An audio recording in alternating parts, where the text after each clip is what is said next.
Hello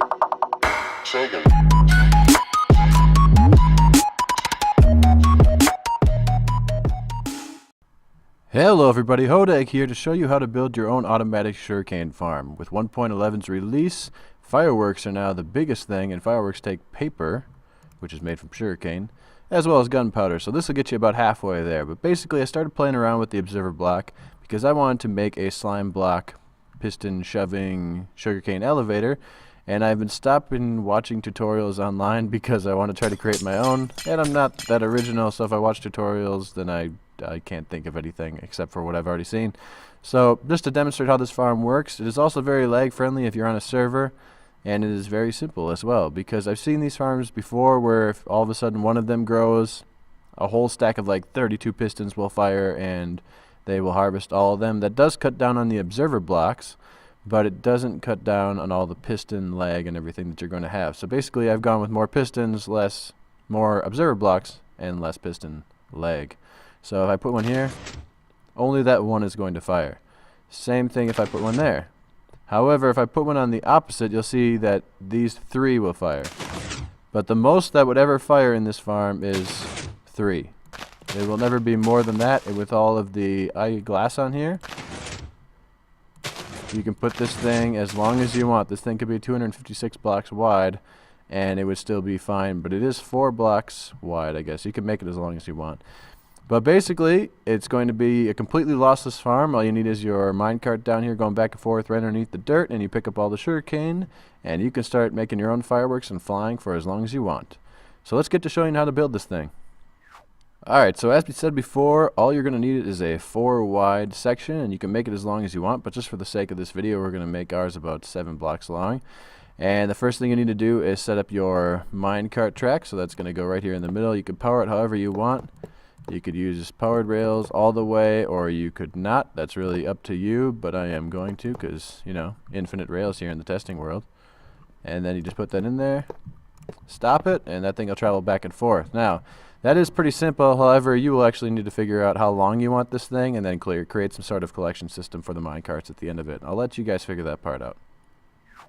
Okay, once you have your minecart track in, the next thing you're going to want to do is get your sugarcane going. So basically, you can go over here right on top of this block.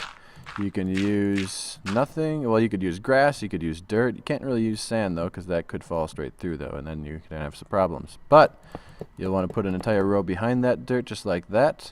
Then you're going to want to build up the side one, and you're going to want to build up the back one, just like this, and this side as well.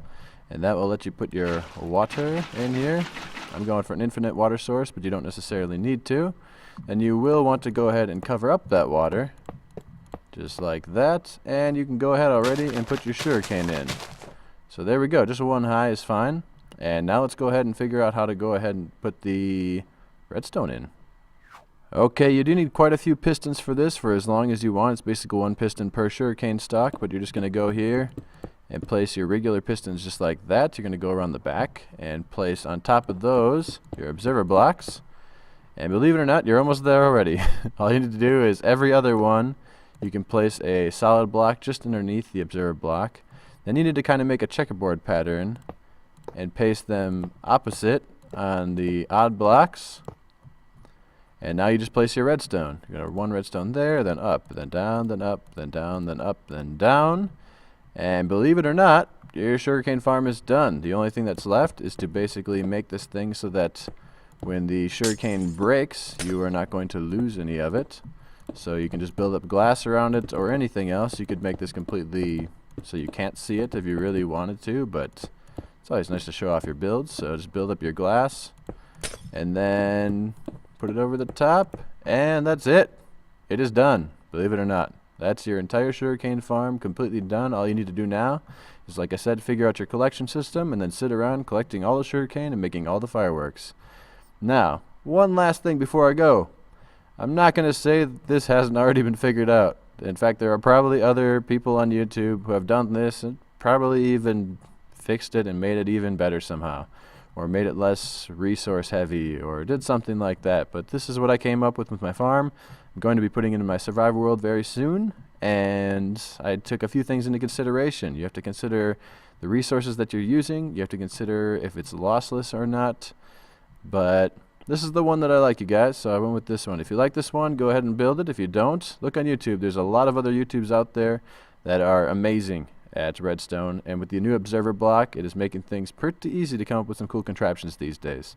So thank you for watching, you guys. I hope you liked it. I hope you enjoy it. And if it works for you, go ahead and throw it in your survival world. But I am done for today. Anyway, you guys, thank you for watching, and have a nice day.